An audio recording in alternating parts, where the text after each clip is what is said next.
नमस्ते। एक बार पुनः स्वागत करता हूं आप सभी लोगों का पैशन लवर नमन के इस यूट्यूब चैनल पर। कुछ पारिवारिक व्यस्तता के चलते काफी लंबे समय के बाद यह ब्लॉग बना रहा हूं। आज का हमारा ब्लॉग आधारित होगा मुनस्यारी क्षेत्र में स्थित पर्यटकों को अपनी प्राचीनता एवं ऐतिहासिकता के चलते आकर्षित करने वाले जनजातीय संपदा संग्रहालय के ऊपर, जिसे कि ट्राइबल हेरिटेज म्यूजियम के नाम से अपनी लोकप्रियता मिली हुई है। यह मुनस्यारी से लगभग 2 से 3 किलोमीटर की दूरी पर क्रमपानी नामक एक गांव है। क्रमपानी गांव में यह स्थित है। तो आज का हमारा ब्लॉग आधारित होगा जनजातीय संपदा संग्रहालय पर। हमारा निवास स्थान प्रकृति की छटा के उस स्वर्ग में स्थित है जहां हमें प्रातःकाल जागते ही पंचाचूली के भव्य दर्शन होते हैं। सुबह सुबह जब हम पंचाचूली की ओर अपना दृश्य करते हैं तो पंचाचूली की ठंडी ठंडी हवाएं हमें स्पर्श करती हैं एवं पूर्ण रूप से हमें जगाने का कार्य पंचाचूली की यह श्रृंखलाएं करती है। हमारा निवास स्थान उत्तराखंड के पर्यटन मानचित्र पर तेजी से अपने स्थान बनाते हुए है हिल स्टेशन मुनस्यारी के मनमोहक एवं खूबसूरत वादियों में स्थित है, जिसकी खूबसूरती को प्रदर्शित करने के लिए सामान्यतः एक उक्ति कही जाती है, सारा संसार एक मुनस्यार, अर्थात सारे संसार की सुंदरता एक और मुनस्यारी की सुंदरता एक और। चलिए चलते हैं हेरिटेज म्यूजियम की ओर।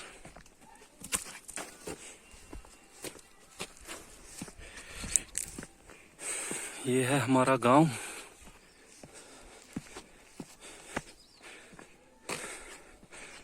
ये है हमारी सवारी जो हमें पहुंचाएगा हमारे गंतव्य तक। ये है हमारे भानिज, आज के वाहन चालक यही है जो हमें ले जाएंगे गंतव्य तक। चलिए चलते हैं। जय हो इष्ट देवताओं, आप सभी की जय। भूत पितरों, आप सभी की जय। जय हो इष्टमेश्वर जी, आपकी सदा ही जय।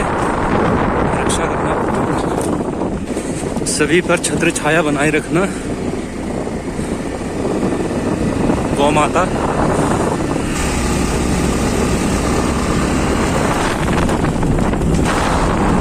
किलोमीटर प्रति घंटे की स्पीड से वाहन चलाते हुए वाणिज।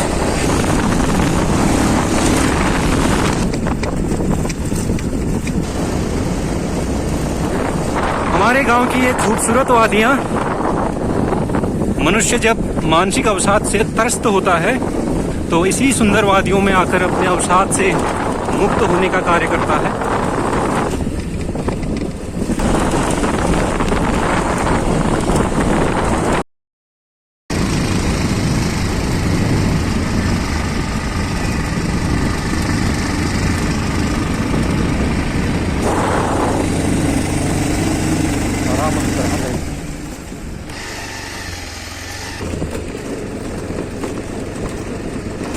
मार्ग में जाते हुए हमें इस प्रकार के सुंदर मनमोहक प्राकृतिक दृश्य भी देखने को मिलते हैं, जो कि आत्मा की शुद्धि करने वाला एवं मनुष्य मन को तमाम प्रकार के अवसादों से मुक्त करने वाले यह दृश्य हैं, जो मनुष्य में नई उमंग, नया आत्मविश्वास, नई ऊर्जा का संचार करते हैं एवं उदास हो चुके हृदय पटलों पर पुनः नई ऊर्जा बिखेरने का कार्य इस प्रकार की प्रकृति की छटाएं करती है। जय हो मां नंदा देवी। यह धार है विश्व प्रसिद्ध पर्यटन स्थल नंदा देवी मंदिर का। इस धार से होते होते हुए हम आगे को नंदा देवी मंदिर के मुख्य प्रांगण में पहुंचते हैं। यह नंदा देवी मंदिर के प्रांगण के नीचे स्थित बैंड है। यहाँ से हमें मुनस्यारी के काफी भव्य दर्शन होगा। दृश्य कुछ इस प्रकार नंदा देवी बैंड से हमें दृष्टिगोचर होता है। नंदा देवी बैंड से मुनस्यारी के दर्शन, काफी भव्य दर्शन नंदा देवी के बैंड से हमें मुनस्यारी के होते हैं। यह है हंसालिंग पर्वत चोटी, जो कि मुनस्यारी की सबसे विशाल पर्वत चोटी से माना जाता है। यह हंसालिंगी पर्वत चोटी की ही यह श्रृंखलाएं हैं। इससे आगे हमें यहाँ से गोरी नदी का उद्गम होता है। मीलम ग्लेशियर लगभग यहाँ से कुछ 100 किलोमीटर आगे है वहाँ से गोरी नदी का उद्गम होता है और गोरी नदी होते होते हंसालिंग के पाद चरण से होते होते इसी मार्ग से होते होते हुए गोरी नदी जौलजीबी में संगम बनाती है काली नदी के साथ। यहाँ से आगे हमें पंचाचूली के भव्य दर्शन होते हैं। यह पंचाचूली की मुख्य श्रृंखला है जो कि 5,904 मीटर इन श्रृंखलाओं की औसत ऊंचाई मानी जाती है और इसे मुनस्यारी की सबसे ऊंची पर्वत श्रृंखला होने का गौरव प्राप्त है। काफ़ी भव्य दर्शन यहाँ से हमें नंदा देवी पर्वत श्रृंखला के होते हैं। इसी खूबसूरती को देखने के लिए पर्यटक सैकड़ों किलोमीटर की दूरी तय करते हैं एवं अत्यधिक धन का व्यय कर कर इस स्थान पर पहुंचते हैं। प्रकृति की छटा को महसूस करते हैं, प्रकृति के साथ स्पष्ट रूप से जुड़ाव महसूस करते हुए आज के इस भौतिकवादी युग में तमाम प्रकार की व्यस्तताओं के चलते जितने अवसाद हैं उससे मुक्ति पाने का कार्य पर्यटक यहाँ पर आकर करते हैं। वैसे तो मुनस्यारी अपने आप में बहुत एक प्रसिद्ध पर्यटन स्थल है, परंतु इसको उचित पहचान न मिल पाने के कारण यह अभी पर्यटन मानचित्र में अपना स्थान उतना अधिक नहीं बना पाया है। लेकिन यह कहा जा सकता है कि मुनस्यारी धीरे धीरे पर्यटन के मानचित्र में अपना स्थान बना रहा है और वर्ष दर वर्ष पर्यटकों की बढ़ती हुई संख्याएं इस बात का प्रमाण है। हम आशा करते हैं कि निकट भविष्य में पर्यटक अधिक से अधिक मुनस्यारी हिल स्टेशन के विषय में जाने और यहाँ पर आकर प्रकृति की छटा महसूस करें एवं विश्व मानचित्र पर मुनस्यारी को पहचान दिलाने में महत्वपूर्ण भूमिका निभाए। एक जो आपने अक्सर सुना होगा, मुनस्यारी में एक बुग्याल है खलिया टॉप। ये जो सामने पे आपको बुग्याल दिखाई दे रहा है यही खलिया टॉप है जहाँ से मुनस्यारी के सबसे अधिक भव्य दर्शन हमें देखने को मिलते हैं। वर्ष भर यहाँ पे काफ़ी पर्यटकों का जमावड़ा रहता है। तो खलिया टॉप, इसी ऊंचे स्थान को ही खलिया टॉप कहा जाता है। ये है मुनस्यारी की खूबसूरत हसीन वादियों में स्थित जोहार क्लब मुनस्यारी का खेल मैदान, जहां पर वर्ष भर तमाम प्रकार की खेलकूद प्रतियोगिताओं का आयोजन किया जाता है। क्रिकेट प्रतियोगिता, फुटबॉल प्रतियोगिता, विभिन्न प्रकार के रैलियों का आयोजन भी इसी मैदान पर किया जाता है।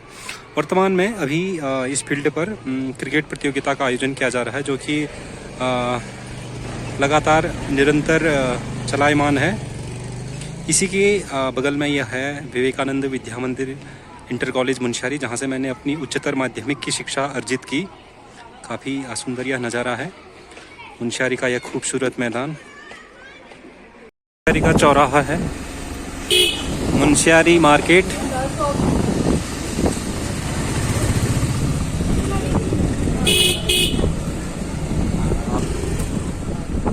हालांकि मुनस्यारी का मार्केट उतना विशाल तो नहीं है, पर स्थानीय लोगों की तमाम प्रकार की ज़रूरतों को यह भली भांति समझती है और पूरा करती है।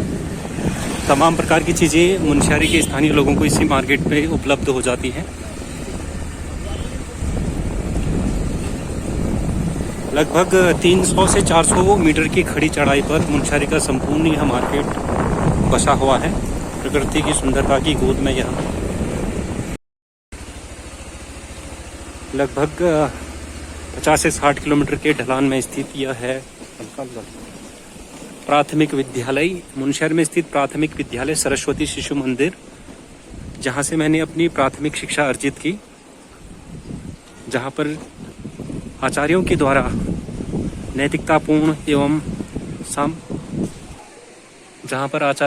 नैतिकतापूर्ण शिक्षा के माध्यम से विद्यार्थियों के चरित्र निर्माण एवं सामाजिकता में उनको विज्ञ बनाने के लिए कार्य किया जाता है। लगभग हम पहुंच चुके हैं उस स्थान पर जहां से लगभग जनजातीय संपदा संग्रहालय के हमें अब भव्य दर्शन होने लगे हैं। यही वह मार्ग है जहां से लगभग 60 से 70 मीटर की दूरी आपको पैदल चलते हुए तय करनी पड़ेगी। लगभग जनजातीय संपदा संग्रहालय अब हमें नजर आने लगा है। आजकल के ब्लॉग बनाने वाले युवाओं को यह जनजातीय संपदा संग्रहालय काफ़ी ज़्यादा आकर्षित करती है। यह देख के काफ़ी आनंद की अनुभूति होती है कि युवा वर्ग भी इस प्रकार के सांस्कृतिक चीज़ों में अब ब्लॉग के माध्यम से ही सही लेकिन रुचि लेने लगा है। बाहर से कुछ इस प्रकार का दिखता है हमें ट्राइबल हेरिटेज म्यूजियम, जनजातीय संपदा संग्रहालय।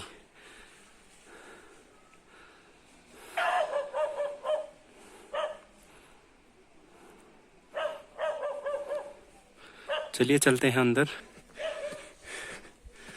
यह प्रवेश द्वार है।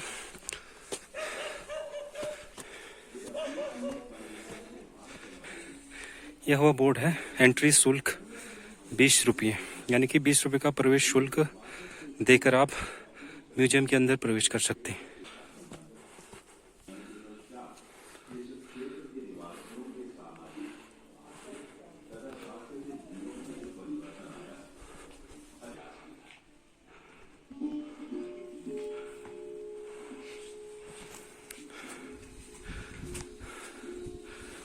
प्राचीन काल के काफी खूबसूरत स्थापत्य कला का दर्शन हमें यहाँ पर होता है।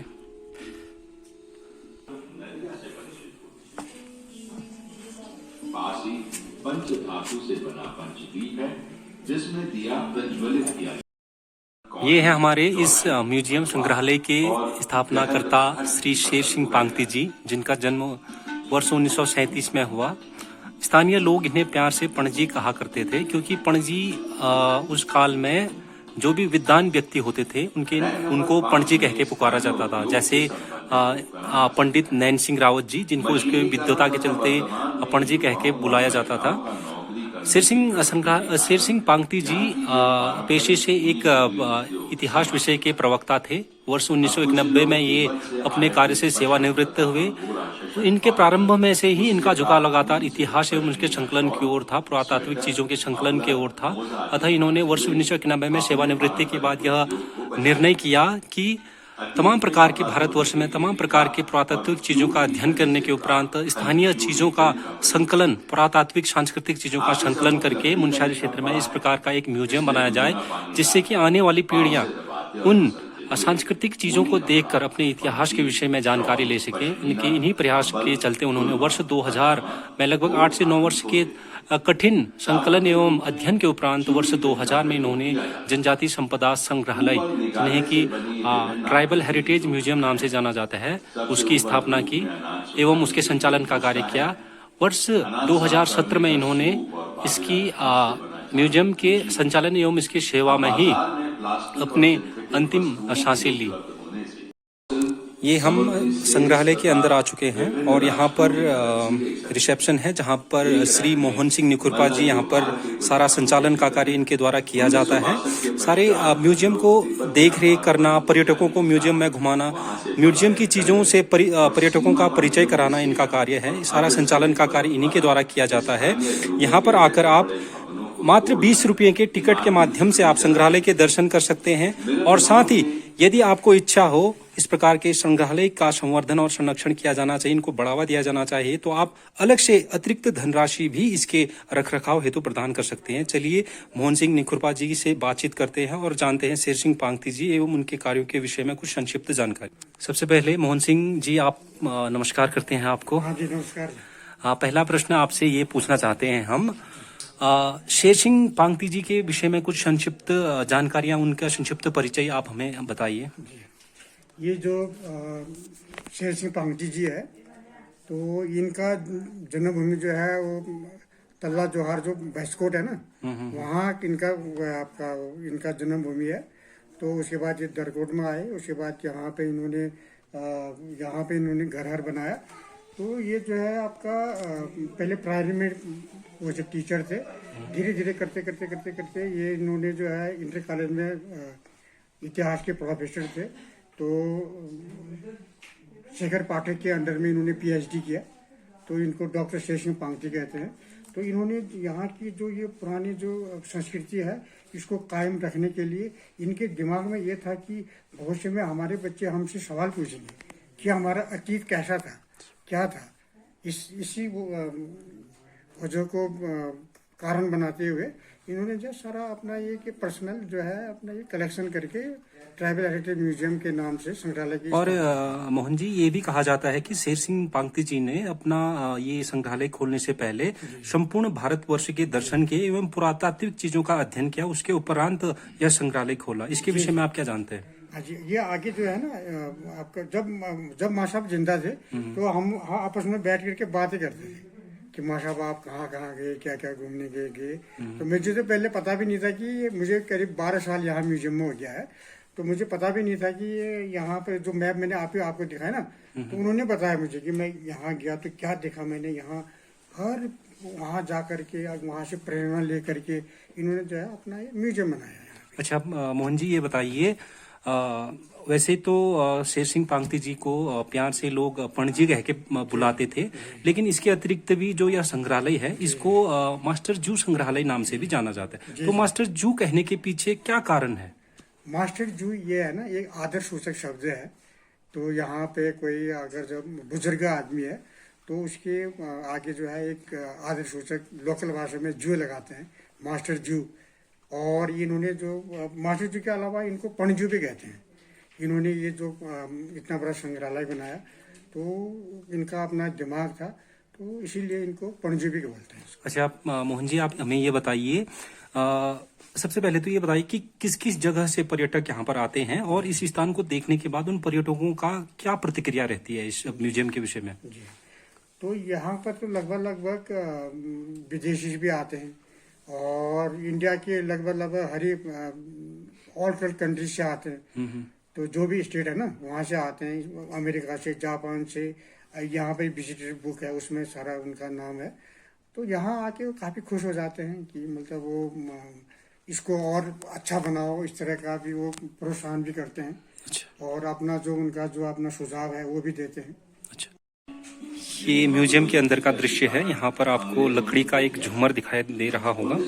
ये जो झूमर है प्राचीन काल में स्थापत्य कला का एक अनूठा नमूना है। इसके द्वारा मकानों में इस प्रकार के झूमर लगा के मकानों की सुंदरता में चार चांद लगाने का कार्य इस प्रकार के झूमरों के माध्यम से किया जाता था। ये प्राचीन काल की सांस्कृतिक वेशभूषा को प्रदर्शित करती हुई एक महिला है जो अपने हाथ में सूत कातने का यहाँ पर कार्य कर रही है।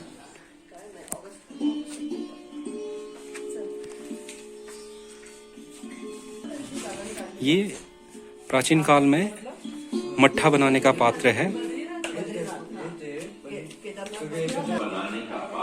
ये है बकचू। ये है पारो। इसमें पुराने समय में दही जमाने का कार्य इस बर्तन में किया जाता था। ये कुछ अन्य बर्तन हैं। रैक नंबर 1 में पक्षी की आकृति का सिंदूरदान, जिसे पिठाक। ये है हरबिया। प्राचीन काल में इसी बर्तनों में घी को रखने का कार्य किया जाता था। सब्जी धोने की पाली, ये सब स्थानीय दूध का प्रयोग। ये कुछ अन्य काष्ठकला के नमूने हैं। इस चाय तथा तिब्बत चूंकि प्राचीन समय में या पुराने समय में जितने भी लोग होते थे उनके द्वारा जो भी वस्त्र उनके द्वारा धारण किया जाता था वो सारे के सारे वस्त्र सूती कपड़े के सूत के माध्यम से बने होते थे। तो यह लकड़ी का बना हुआ सूत काटने वाला मशीन है। पुराने समय में हमारे बुजुर्ग लोग इसी सूत काटने वाले मशीन में सूत काट कर उसके लिए धागे तैयार करते थे, जिससे निर्मित वस्त्रों के द्वारा ही हम उनके द्वारा पहना जाता था। बर्तन रखे हैं जो वर्तमान में प्रयुक्त नहीं होते हैं। अतीत में ये है घराट। आपने काफी सुना होगा घराट, जिसमें प्राचीन काल में अनाज पीसने का काम इसी घराट के माध्यम से किया जाता था। यहाँ पर बहुत ही सुंदर तरीके से एक महिला को प्राचीन वेशभूषा में घराट का कार्य करते हुए दिखाया गया है। और सत्तू खाते थे। माफ कीजिए, मैंने घराट कहा होगा, इसको जंथरा बोलते थे। घराट तो जो जल के माध्यम से चलाया जाता था उसे कहते थे। ये है जंथरा, जिसे हाथ के द्वारा चलाया जाता था। ये बहुत अच्छी सुंदर कलाकृति यहाँ पर की गई है जो कि प्राचीन समय के लोगों के सामाजिकता के विषय में हमें काफी कुछ बता। ये कुछ अन्य पारंपरिक धातु से निर्मित बर्तने हैं। यह एक अन्य कलाकृति है जहाँ पे एक पुरुष को पारंपरिक वेशभूषा में माफ कीजिए जंथरा को चलाते हुए दिखाया गया है, जहाँ पर यह लकड़ी नुमा चीज में यहाँ पर ऊपर से अनाज डाला जाता था और इसी लकड़ी नुमा आकृति से अनाज धीरे धीरे दानों के रूप में इसी जंथरा के मध्य में जो हमें एक गड्ढा सा दिखाई दे रहा है, इसी में गिर के अनाज धीरे धीरे पिसता था। और साथ में हाथ में यह पारंपरिक तंबाकू पीने का उपकरण जो कि लकड़ी द्वारा निर्मित होता है, इसे चिलम कहते हैं, इसको धारण किए हुए है। काली तलाई का प्रयोग बच्चे कक्षा की पारंपरिक वेशभूषा में तैयार कक्षाओं में जौहरी महिलाएं भी प्रयुक्त होता था। उस काल की पारंपरिक वेशभूषाओं के बारे में, संस्कृति एवं पहनाव के विषय में यह महिलाएं हमें बता रही हैं।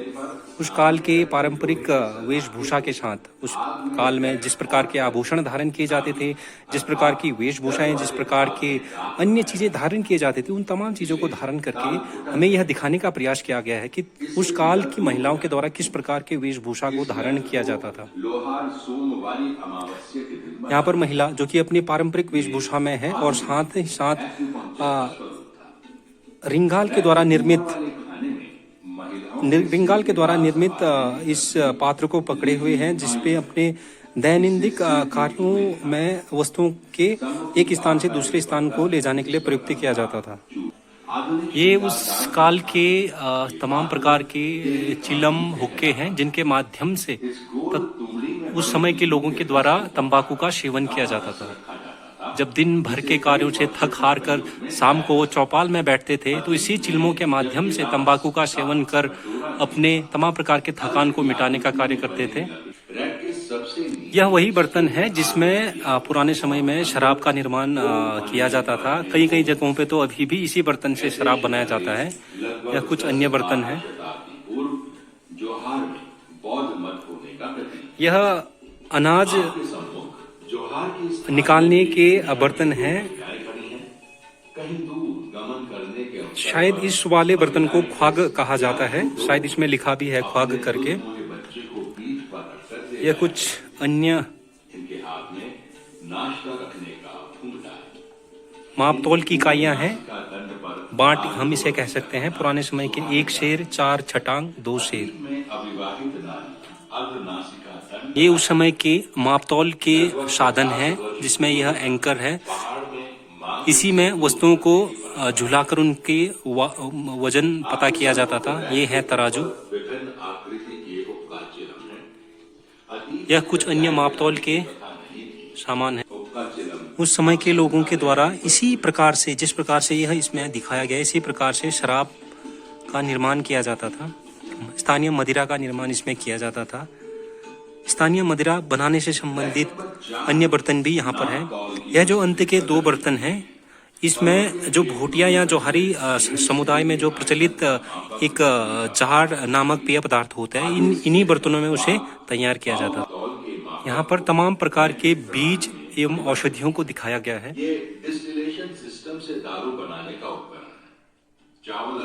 स्थानीय व्यंजन भी यहाँ पर चित्रों के माध्यम से दिखाए गए हैं।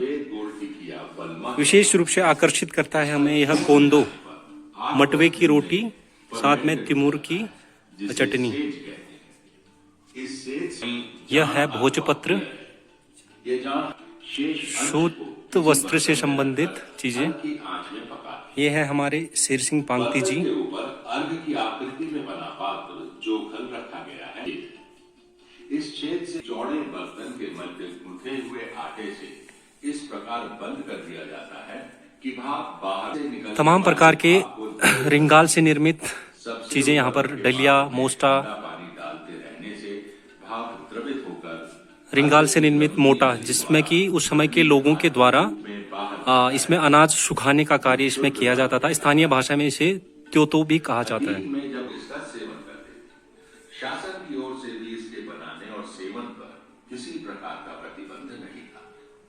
नृत्य गीत, डुस्का, चांचरी में इस मानचित्र के माध्यम से यह दिखाया गया है कि जिन जिन क्षेत्रों में शेर सिंह पांगती के द्वारा इतिहास के चीजों का अध्ययन करने के लिए गए, उन क्षेत्रों को तीर निशान के माध्यम से इसमें दिखाया गया है। इस प्रकार यह पता चलता है कि शेर सिंह पांगती जी के द्वारा इस संग्रहालय के निर्माण हेतु संपूर्ण भारतवर्ष का भ्रमण किया गया। ये तमाम प्रकार के आभूषण एवं तत्कालीन स्थानीय महिलाएं, ये जो महिला आपको तस्वीर में दिखाई दे रही है, ये हमारी नानी जी हैं। तमाम प्रकार के आभूषण, तमाम प्रकार के कागजी मुद्राएं भी यहाँ पर दिखाई गई हैं। गंधरायन और जींबू का सिक्के, जिंबू एक फर्म है जिसके सूप दवा है। भेड़, इसके चूर्ण को रोटी के साथ खाने मनोरंजन के साधन। सूप किया जाता है। आप नीले कागज में एक की का चित्र देख रहे हैं। 12,000 टाइपराइटर, से 16,000 की जिनका स्थान वर्तमान में कंप्यूटर कीबोर्ड ले चुके हैं। पैदा होता है जिसका प्यूपा उस तमाम प्रकार के घास में प्रकाश के लिए प्रयुक्त होने वाले, जिन्हें स्थानीय भाषा में लम्फू कहा जाता है।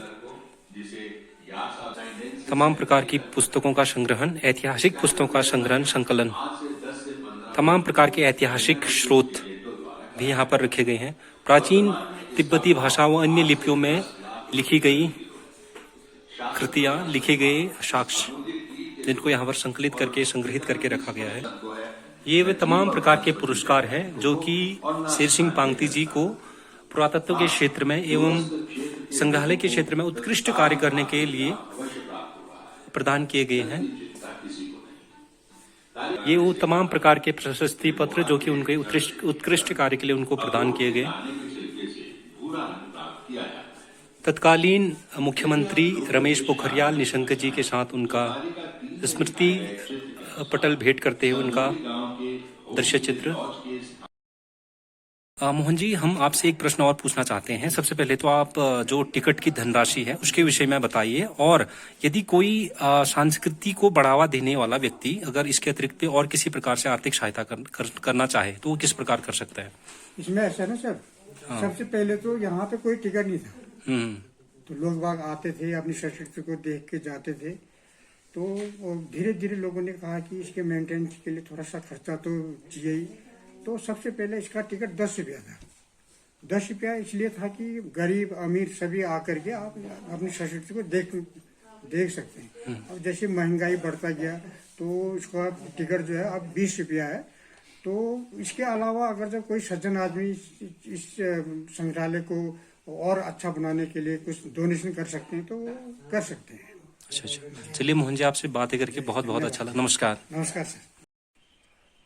तो चलिए इसी के साथ आज के इस ब्लॉग को समाप्त करते हैं। आज के इस ब्लॉग के माध्यम से मैंने मुनस्यारी क्षेत्र में जनजाति संपदा संग्रहालय को आप सभी को दिखाने का प्रयास किया। मैं उम्मीद करता हूं आप सभी लोगों को यह ब्लॉग बहुत अच्छा लगा होगा, और साथ ही साथ हमें यह भी प्रयास करना चाहिए कि हमारे आसपास जितनी भी इस प्रकार की सांस्कृतिक चीजें हैं इसको सजाने संवारने एवं इसके संवर्धन का कार्य किया जाना चाहिए। हमें वो तमाम प्रयास करने चाहिए जिससे कि हम इस प्रकार के सांस्कृतिक चीजों को बढ़ावा दे सके एवं अपनी सांस्कृतिक चीजों से, जड़ों से जुड़े रह सके। धन्यवाद।